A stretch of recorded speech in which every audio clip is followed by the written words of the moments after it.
Hello ನನ್ನ ಕುಟುಂಬದವರೇ, ಹೇಗಿದ್ದೀರ ಎಲ್ಲರೂ? ಓಕೆ, ಇವತ್ತು ನಾನು ನಿಮ್ಮ ಜೊತೆ ಶೇರ್ ಮಾಡ್ತಾಯಿದ್ದೀನಿ ಚಿಕನ್ ಗ್ರೇವಿ. ತುಂಬ ಯಮ್ಮಿಯಾಗಿರುತ್ತೆ, ಸಿಂಪಲಾಗಿ ಮಾಡೋದು. ಖಂಡಿತವಾಗ್ಲೂ ನೀವು ಇದನ್ನು ಟ್ರೈ ಮಾಡಿ. ಚಪಾತಿಯೊಂದಿಗೆ ಮಾತ್ರ ಅಲ್ಲ, ರೈಸೊಂದಿಗೆ, ಮುದ್ದೆಯೊಂದಿಗೆ ಎಲ್ಲದಕ್ಕೂ ಸೂಪರ್. ಹೇಳುವಾಗ ನಿಮ್ಮ ಬಾಯಲ್ಲಿ ನೀರು ಬರ್ತಾ ಉಂಟು, ಯಾಕಂದರೆ ನಿಜವಾಗ್ಲೂ ಅಷ್ಟು ಟೇಸ್ಟ್ ಆಗುತ್ತೆ. ಇಲ್ಲಿ ಮೀಡಿಯಮ್ ಸೈಜ್ 2 ನೀರುಳ್ಳಿ ತೊಗೊಂಡಿದ್ದೀನಿ. 1 kg ಚಿಕನ್ ಮಾಡ್ತಾಯಿದ್ದೀನಿ, ಹಾಗಾಗಿ ಅದಕ್ಕೆ ಮಸಾಲ ಹೇಳ್ತಾ ಇದ್ದೀನಿ. 3 ಮೀಡಿಯಮ್ ಸೈಜ್ ಟೊಮೆಟೊ, ಹಸಿ ಟೊಮೆಟೊವನ್ನೇ ಹಾಕಿದ್ದೀನಿ, ಹಾಗೂ 1 ಗೆಡ್ಡೆ ಬೆಳ್ಳುಳ್ಳಿ. ನೆಕ್ಸ್ಟ್ ಇಲ್ಲಿ ಸ್ವಲ್ಪ ಡ್ರೈ ಕೊಕೊನಟ್ ಇದ್ದರೆ ಬೆಸ್ಟ್ ಆಗುತ್ತೆ, ಅಥವಾ ನೀವು ಸ್ವಲ್ಪ ಬಾಣಲೆಯಲ್ಲಿ ಫ್ರೈ ಮಾಡ್ಬೋದು, ಅಥವಾ ನೀವು ಪುರ್ಸೋತಿಲ್ಲ ಅಂದರೆ ಹಾಗೇನೂ ಹಾಕ್ಬೋದು. 1 ಕಪ್ಪಷ್ಟು ತೆಂಗಿನಕಾಯಿ ಹಾಕಿದ್ದೀನಿ. ಸ್ವಲ್ಪ ಇದನ್ನು ಗ್ರೈಂಡ್ ಮಾಡಿದ್ದೀನಿ, ಯಾಕೆಂದರೆ ಮಿಕ್ಸಿ ಫುಲ್ ಆಗಿತ್ತಲ್ವ, ಹಾಗಾಗಿ. ಇಲ್ಲಿ ಗರಂ ಮಸಾಲ, ದಾಲ್ಚಿನ್ನಿ, ಸ್ವಲ್ಪ ಕಾಳು ಮೆಣಸು, 4-5 ಲವಂಗ, 2 ಏಲಕ್ಕಿ ಈ ರೀತಿ ಹಾಕಿದ್ದೀನಿ. ಹಾಗೂ ನೆಕ್ಸ್ಟ್ ಸ್ವಲ್ಪ ಕೊತ್ತಂಬರಿ ಸೊಪ್ಪು, ಹಾಗೂ ಸ್ವಲ್ಪ ಪುದೀನ, ಸ್ವಲ್ಪನೇ ಸಾಕು, ಜಾಸ್ತಿ ಯಾವುದು ಕೂಡ ಬೇಡ. ಇದನ್ನು ಇವಾಗ ನೈಸಾಗಿ ಗ್ರೈಂಡ್ ಮಾಡಿ ಪಕ್ಕದಲ್ಲೇ ಇಟ್ಕೊಳ್ಳೋಣ. ಒಂದು ಬಾಣಲೆ ತಗೊಳ್ಳಿ, ಅದರಲ್ಲಿ ಸ್ವಲ್ಪ ತೆಂಗಿನೆಣ್ಣೆ ಹಾಕಿದ್ದೀನಿ. ಅದಕ್ಕೆ ಸ್ವಲ್ಪ ನಾನು ಚಿಲ್ಲಿ ಪೌಡರ್ ಆ್ಯಡ್ ಮಾಡ್ತಾಯಿದ್ದೀನಿ. ನೆಕ್ಸ್ಟ್ ಇದಕ್ಕೆ ಚಿಕನನ್ನು ಹಾಕಿ ಸ್ವಲ್ಪ ಚಿಕನ್ ಎಣ್ಣೆಯಲ್ಲಿ ಒಂದು 2-3 ನಿಮಿಷ ಇದನ್ನು ನಾವು ಫ್ರೈ ಮಾಡೋಣ. ಅರಿಶಿನ ಪೌಡರ್ ಕೂಡ ಹಾಕೋಣ, ಬೇಕಿದ್ರೆ ಉಪ್ಪು ಕೂಡ ನೀವು ಇವಾಗ ಸೇರಿಸ್ಬೋದು. ನಾನಿಲ್ಲಿ ಉಪ್ಪು ಹಾಕಲಿಲ್ಲ, ಹಾಗೆಯೇ ಒಂದು 2-3 ನಿಮಿಷ ಇದನ್ನು ಫ್ರೈ ಮಾಡ್ತೀನಿ. ಗ್ಯಾಸನ್ನು ಫಾಸ್ಟಲ್ಲಿಟ್ಟು ಫ್ರೈ ಮಾಡಿ, ನೀರು ಬಿಡಬಾರ್ದು, ಎಣ್ಣೆಯಲ್ಲಿ ಚಿಕನ್ ಫ್ರೈ ಆಗಬೇಕು. ನೆಕ್ಸ್ಟ್ ಇನ್ನೊಂದು ಏನಂದರೆ, ನಾನು ಹೇಳಿದೆ 1 kg ಚಿಕನ್ ನಾನಿಲ್ಲಿ ತೊಗೊಂಡಿದ್ದೀನಿ. ಹಾಗೂ ತೆಂಗಿನೆಣ್ಣೆ ನಾನು ಯಾವುದು ಯೂಸ್ ಮಾಡೋದು ಏನಾದರೂ ಬೇಕಿದೆ ಆದರೆ ಅದರ ಲಿಂಕ್ ಡಿಸ್ಕ್ರಿಪ್ಷನಲ್ಲಿ ಇರುತ್ತೆ, ನೀವು ಅಲ್ಲಿಂದ ನೋಡ್ಬೋದು. ಓಕೆ, ಇವಾಗ 3 ನಿಮಿಷ ಚೆನ್ನಾಗಿ ಫ್ರೈ ಮಾಡಿ ಇದನ್ನು ನಾನು ಸಪ್ರೇಟಾಗಿ ತೆಗಿತಾ ಇದ್ದೀನಿ. ಇದರಿಂದ ಚಿಕನ್ಗೊಂದು ಒಳ್ಳೆ ಫ್ಲೇವರ್ ಬರುತ್ತೆ, ಹಾಗೂ ಜ್ಯೂಸಿಯಾಗಿ ಚೆನ್ನಾಗಿರುತ್ತೆ. ಅದೇ ಬಾಣಲೆಗೆ ಸ್ವಲ್ಪ ಎಣ್ಣೆನೂ ಹಾಕ್ತಾಯಿದ್ದೀನಿ, ಸ್ವಲ್ಪ ಎಣ್ಣೆ ಜಾಸ್ತಿ. ಹಾಗೂ 1 ನೀರುಳ್ಳಿಯನ್ನು ಉದ್ದವಾಗಿ ಕಟ್ ಮಾಡಿ ಇದಕ್ಕೆ ಹಾಕಿದ್ದೀನಿ. ನೀರುಳ್ಳಿ ಇವಾಗ ಚೆನ್ನಾಗಿ ಇದರಲ್ಲಿ ಕೆಂಪಗೆ ಫ್ರೈ ಆಗಬೇಕು.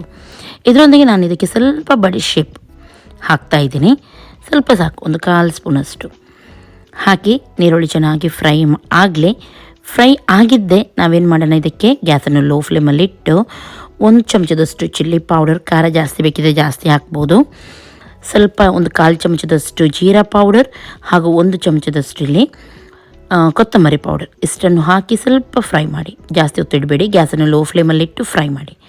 ಆಮೇಲೆ ಗ್ರೈಂಡ್ ಮಾಡಿದ ಮಸಾಲ ಇತ್ತು ನೋಡಿ, ಅದನ್ನು ಇದಕ್ಕೆ ಸೇರಿಸಿ ಇವಾಗ ಗ್ಯಾಸನ್ನು ಫಾಸ್ಟಲ್ಲಿಟ್ಟು ಈ ಮಸಾಲವನ್ನು ನಾವು ಚೆನ್ನಾಗಿ ಫ್ರೈ ಮಾಡಲಿಕ್ಕೆ ಬಿಡಲಿಕ್ಕುಂಟು. 1 ನಿಮಿಷ ಹೀಗೆ ಚೆನ್ನಾಗಿ ಮಿಕ್ಸ್ ಮಾಡಿ, ಆಮೇಲೆ ಗ್ಯಾಸನ್ನು ಲೋ ಫ್ಲೇಮಲ್ಲಿ ಇಟ್ಟು ಏನು ಮಾಡಬೇಕಂದ್ರೆ ಮುಚ್ಚಿ ಈ ಮಸಾಲವನ್ನು ಚೆನ್ನಾಗಿ ಫ್ರೈ ಮಾಡಲಿಕ್ಕೆ ಬಿಡಬೇಕು, ಎಣ್ಣೆ ಮೇಲೆ ಬರೋ ತನಕ. ಸ್ವಲ್ಪ ಮಿಕ್ಸಿಯಲ್ಲಿ ಮಸಾಲ ಉಳಿದಿದ್ದರೆ ಅದಕ್ಕೆ ನೀರನ್ನು ಸೇರಿಸಿ ಇದಕ್ಕೆ ಹಾಕಿಬಿಡಿ. ಓಕೆ ನೋಡಿ, ಇವಾಗ ನೀರನ್ನೆಲ್ಲ ಹಾಕಿ ರೆಡಿ ಮಾಡಿದ್ದೀನಿ. ಗ್ಯಾಸನ್ನು ಲೋ ಫ್ಲೇಮಲ್ಲಿಟ್ಟು ಇದನ್ನು ಹಾಗೆಯೇ ಮುಚ್ಚಿಟ್ಟಿದ್ದೀನಿ. ಇವಾಗ ನೋಡಿ ಯಾವ ರೀತಿ ಮಸಾಲ ಫ್ರೈ ಆಗಿದೆ. ಮಧ್ಯದಲ್ಲಿ ಸ್ವಲ್ಪ ಮೇಲ್ಕೆಳಗೆ ಮಾಡ್ತಾಯಿರಿ, ತಳತಾಗೋ ಚಾನ್ಸಸ್ ಕೂಡ ಇರುತ್ತೆ ಕೆಲವೊಮ್ಮೆ. ಇವಾಗ ನೋಡ್ಬೋದು ಯಾವ ರೀತಿ ಫ್ರೈ ಆಗಿದೆ, ಹಾಗೂ ಎಣ್ಣೆ ಪೂರ್ತಿಯಾಗಿ ಮೇಲೆ ಬಂದಿದೆ. ನೋಡಿದ್ರಲ್ಲ, ಕಲರ್ ಕೂಡ ಮಸಾಲದು ಚೇಂಜ್ ಆಗಿದೆ. ಈ ರೀತಿ ಬರಬೇಕು, ಘಮ ಪರಿಮಳ ಕೂಡ ಬರ್ತಾ ಉಂಟು. ಈ ಟೈಮಲ್ಲಿ ನಾವಿದಕ್ಕೆ ಚಿಕನನ್ನು ಆ್ಯಡ್ ಮಾಡೋಣ. ಓಕೆ, ಇವಾಗ ಚೆನ್ನಾಗಿದ್ದನ್ನು ಮಿಕ್ಸ್ ಮಾಡಿ. ನಿಮಗೆ ಸ್ವಲ್ಪ ಗಸಿ ಟೈಪ್ ಬೇಕಿದ್ದರೆ ನೀವು ನೀರನ್ನು ಸೇರಿಸಬೇಕಂತ ಇಲ್ಲ, ರುಚಿಗೆ ತಕ್ಕಷ್ಟು ಉಪ್ಪನ್ನು ಇವಾಗ ಹಾಕ್ತಾಯಿದ್ದೀನಿ. ಯಾಕೆಂದರೆ ಚಿಕನಲ್ಲಿರುವ ನೀರು ಉಂಟು ನೋಡಿ, ತಾನಾಗಿ ಬಿಡುತ್ತೆ ಇದರಲ್ಲಿ, ಮತ್ತು ನೀರಾದರೆ ಚೆನ್ನಾಗಾಗಲ್ಲ. ಹಾಗಾಗಿ ಒಮ್ಮೆಲೆ ನಿಮಗೆ ಗ್ರೇವಿ ಟೈಪ್ ಬೇಕು ಅಂತಾದರೆ ಸ್ವಲ್ಪ ತೆಂಗಿನಕಾಯಿ ಜಾಸ್ತಿ ಹಾಕ್ಬೋದು, ಅಥವಾ ಇವಾಗ ನೀವು ಏನು ಮಾಡಬೇಕಂದ್ರೆ ಗೋಡಂಬಿ ಉಂಟು ನೋಡಿ, ಗೋಡಂಬಿಯನ್ನು 1/4 ಕಪ್ಪಷ್ಟು ಗೋಡಂಬಿಯನ್ನು ಗ್ರೈಂಡ್ ಮಾಡಿ ಸಪ್ರೇಟಾಗಿ ಇವಾಗ ಈ ಟೈಮಲ್ಲಿ ಇದಕ್ಕೆ ಸೇರಿಸಿಬಿಡಿ.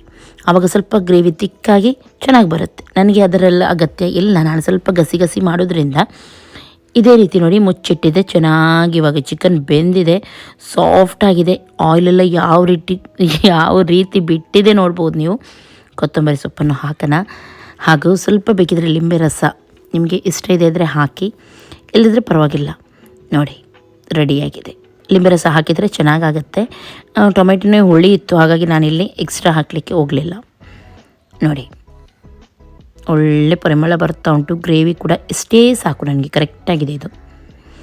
ಇವಾಗ ಇದನ್ನು ಸರ್ವ್ ಮಾಡೋಣ. ಎಷ್ಟು ಕಲರ್ಫುಲ್ಲಾಗಿ ಚೆನ್ನಾಗಿ ಬಂದಿದಲ್ವಾ. ನೀವು ಕೂಡ ಖಂಡಿತ ಇದನ್ನು ಟ್ರೈ ಮಾಡಿ. ನಾನ್, ಗೀ ರೈಸ್ ಎಲ್ಲದಕ್ಕೂ ಚೆನ್ನಾಗಾಗುತ್ತೆ ಈ ಗ್ರೇವಿ. ಓಕೆ, ಇವತ್ತಿನ ಈ ರೆಸಿಪಿ ನಿಮಗೆ ಇಷ್ಟ ಆಗಿರ್ಬೋದು ಅಂತ ಎನಿಸ್ತೀನಿ. ಸುಮಾರು ನನ್ನ ಚಿಕನ್ ರೆಸಿಪಿ ನೀವು ಟ್ರೈ ಮಾಡಿದ್ದೀರಾ. ಇದನ್ನು ಕೂಡ ಖಂಡಿತವಾಗ್ಲೂ ನೀವು ಟ್ರೈ ಮಾಡಿ ಹೇಳಬೇಕು ಯಾವ ರೀತಿ ಆಗಿತ್ತು ಅಂತ ಹೇಳಿ. ಇನ್ನು ನಾಳೆ ಸಿಗ್ತೀನಿ ಒಳ್ಳೆ ರೆಸಿಪಿಯೊಂದಿಗೆ. ಅಷ್ಟರವರೆಗೂ ನಿಮಗೆಲ್ಲರಿಗೂ ಟೇಕ್ ಕೇರ್. ಬಾಯ್ ಬಾಯ್.